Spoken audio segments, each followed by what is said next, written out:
கிராமத்து தலைவரோட பொண்ணு சரஸ்வதி இவங்க அந்த ஊர்ல டிராமால நடிக்கிற கிருஷ்ணமூர்த்திங்கிறவரை லவ் பண்ணிட்டு இருக்காங்க. நாடகத்துல நடிக்கிற பொண்ணு கிட்ட கிருஷ்ணமூர்த்தி க்ளோஸா இருக்கிறத பார்த்து இவங்களும் கோவப்படுறாங்க.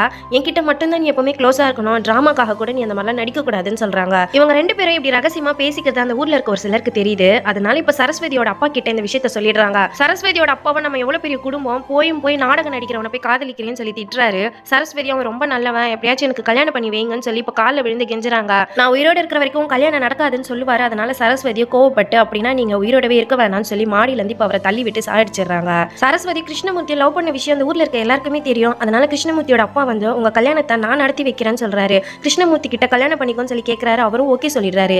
கல்யாணத்தை அன்னைக்கு கிருஷ்ணமூர்த்தியோ சரஸ்வதி பார்த்து இந்த பொண்ணு யாருன்னு எனக்கு தெரியாது, நான் இந்த பொண்ணை லவ் பண்ணவே இல்லைன்னு சொல்லிடுறாரு. இது கேட்டாங்க இருக்க எல்லாருமே ஷாக் ஆயிடுறாங்க. நீங்க லவ் பண்ணதா ஊருக்கே தெரியுமே சொல்றாங்க. ஆனாலும் கிருஷ்ணமூர்த்தி எனக்கு இந்த கல்யாணம் வேணாம்னு சொல்றாரு. சரஸ்வதியோ நாங்க ரெண்டு பேரும் ஒன்னா இருந்தோம் அப்படின்னு சொல்லி இப்ப கற்பூரம் அடிச்சு சத்தியம் பண்ணிடுறாங்க. அதனால இப்ப கிருஷ்ணமூர்த்திக்கும் சரஸ்வதிக்கும் கல்யாணம் ஆயிடுது. இப்பதான் நமக்கு ஒரு விஷயம் புரியுது. ஆக்சுவலா கிருஷ்ணமூர்த்தி அங்க இருக்கவே மாட்டாரு. ஆனா அவர் இருக்கிறத நினைச்சு சரஸ்வதி தனியா பேசிட்டு இருக்காங்க.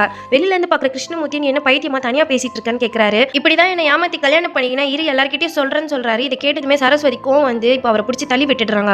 ஆக்சுவலா கிருஷ்ணமூர்த்தி அவர் கூட நாடகத்துல நடிக்கிற அந்த பொண்ணை தான் லவ் பண்ணிருப்பாரு. இவங்க ரெண்டு பேரும் லவ் பண்ற விஷயம் சரஸ்வதிக்கு தெரிஞ்சிருக்கும். கிருஷ்ணமூர்த்தி எழுதுற மாதிரி இவங்களே லெட்டர் எழுதி போஸ்ட் பாக்ஸ்ல போட்டுருவாங்க. இப்ப போஸ்ட்மேன் கூட இது லவ் லெட்டர்னு தெரியற மாதிரி நடந்துப்பாங்க. ஊர் மக்கள் முன்னாடி கிருஷ்ணமூர்த்தி கிட்ட பேசிட்டு வந்த மாதிரி இவங்களே கற்பனை பண்ணி சொல்லுவாங்க. இப்போ அந்த பொண்ணுக்குமே ஆக்சிடென்ட் பண்ணி ஊரை விட்டு துரத்திருப்பாங்க. இப்படியெல்லாம் கஷ்டப்பட்டு கல்யாணம் பண்ணிக்கிட்டேன்னு சொல்றாங்க. இப்போ அவரும் போய் எல்லார்கிட்டயும் உண்மையை சொல்றேன்னு சொல்றாரு. இவங்களே தலையில இடிச்சுக்கிட்டு கிருஷ்ணமூர்த்தி தான் என்ன அடிச்சு கொடுமைப்படுத்துறதா சொல்றாங்க. இப்போ ஊர் மக்கள் எல்லாம் அவரை சேர்ந்து அடிக்கிறாங்க. இப்போ இவங்க கிட்ட இருந்து தப்பிச்சு போய் இப்போ ஒரு மலை மேல இருந்து கீழே குதிச்சிடுறாரு.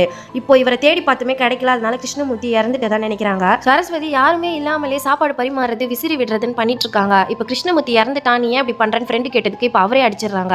இப்போ இவங்க மனநல பாதிக்கப்பட்டதால ஹாஸ்பிட்டல்ல சேர்த்திருப்பாங்க. சில வருஷத்துக்கு அப்புறமா ரிலீஸ் பண்ணிடுறாங்க. அப்போ ஒரு கோவில் இருக்கும்போது கிருஷ்ணமூர்த்தி அவர் லவ் பண்ண பொண்ணோட கல்யாணம் பண்ணி செட்டில் ஆயிருப்பாரு. இதை பார்த்து இவங்களுக்கு பயங்கரமா கோவம் வருது. இப்போ கிருஷ்ணமூர்த்தியை குடும்பத்தோட சாகடிச்சிடுறாங்க.